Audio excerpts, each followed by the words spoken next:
Welcome to Harsha's learning. இன்றைக்கி நாம் 7th standard Tamil இயல் 3ல் இருக்க புலி தங்கிய குகை அப்படின்ற கவிதையோட எக்ஸ்ப்ளனேஷன் தான் பார்க்க போகிறோம். So word by word explain பண்ணுறேன். பென்சில் இருந்ததுன்னா நோட் பண்ணி வச்சுக்கோங்க, படிக்கும்போது உங்களுக்கு ஈஸியாக இருக்கும். ஸோ வாங்க பாடலுக்குள்ளே போகலாம்.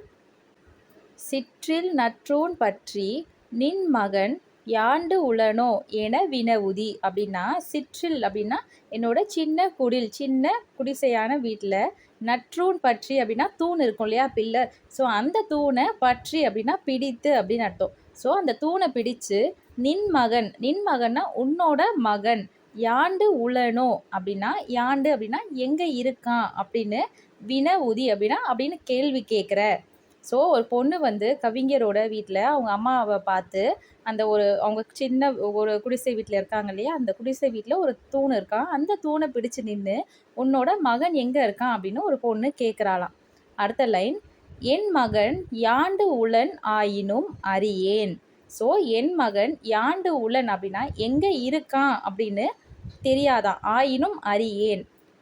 ஓரும் புலி சேர்ந்து போகிய கல்லணை போல். ஸோ புலி வந்து எங்கே தங்கும், குகையில் தங்கும் இல்லையா. ஸோ கல்லணை அப்படின்னா குகை அப்படின்னு அர்த்தம். ஸோ புலி வந்து தங்கிட்டு போன குகை மாதிரி ஈன்ற வயிறோ இதுவே. ஸோ என்னோட பையன் தங்கியிருந்த பையனை வந்து நான் பெத்தெடுத்த வயிறு இதுதான். தோன்றுவன் மாதோ போர்க்களத்தானே. ஸோ ஒருவேளை அவன் வந்து வீட்டில் கிடையாது, அவன் வந்து இருந்த வயிறு மட்டும்தான் இங்கே இருக்குது, இதுதான். ஸோ அவன் வந்து போர்க்களத்தில் இருப்பான், அங்கே போய் அவனை பாரு அப்படின்னு அவங்க அம்மா வந்து சொல்கிற மாதிரி இந்த பாடல் வந்து அமைஞ்சிருக்கு. ஸோ இந்த பாடல் வந்து ஒரு தாயோட வீரத்தையும் மகனுடைய போர் திறமையும் பற்றி வந்து நமக்கு வந்து புரிய வைக்குது. ஸோ ஒன் மோர் டைம் பார்க்கலாமா எக்ஸ்ப்ளனேஷன் ஈஸியாக.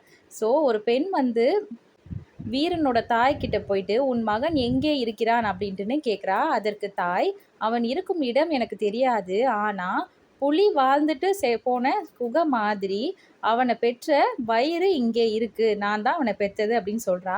அவன் நிச்சயம் போர்க்களத்தில் வீரனாக தான் இருப்பான் அப்படின்னு அவங்க அம்மா சொல்கிறாங்க. ஸோ இது அவ்வளோ வீரமாக இருக்காங்க அந்த காலத்தில் தமிழர்கள் அப்படின்றத குறிக்குது. இதோட இந்த பாட்டோட எக்ஸ்ப்ளனேஷன் கம்ப்ளீட் ஆகுது. வீடியோ பிடிச்சிருந்ததுன்னா லைக் பண்ணுங்கள், ஃப்ரெண்ட்ஸ்க்கு ஷேர் பண்ணுங்கள். நெக்ஸ்ட் என்ன வீடியோ வேணும்னு கமெண்ட் பண்ணுங்கள். சேனலை சப்ஸ்கிரைப் பண்ணி வச்சுக்கோங்க. தேங்க்ஸ் ஃபார் வாட்சிங் த வீடியோ.